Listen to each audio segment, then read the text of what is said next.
Je pense que dans cette cour d'assises numéro 3,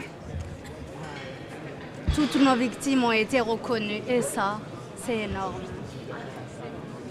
Je remercie la justice.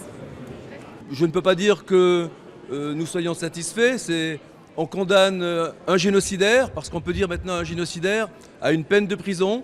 Mais je pense que les jurés ont bien compris le rôle qu'avait été celui de Pascal Sibicangouat pendant ce génocide et que le fait qu'il ait continué de mentir du premier au dernier jour eh bien, n'a pas du tout servi sa propre cause. C'est enfin une avancée, c'est enfin un pas de plus pour la justice universelle et tout simplement la lutte contre l'impunité, l'impunité des bourreaux.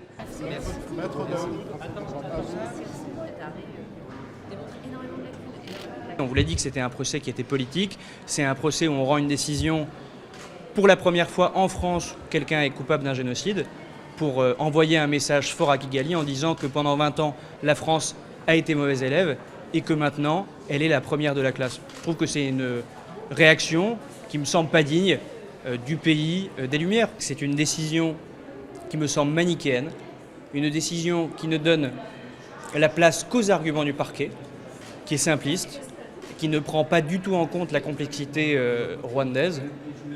Et c'est donc une décision qui nous choque, parce que si on considère que Pascal Sibicangouat est un génocidaire et est coupable de ce crime, alors pourquoi est-ce qu'on ne le condamne pas à la perpétuité? Ça montre bien qu'il y a un malaise.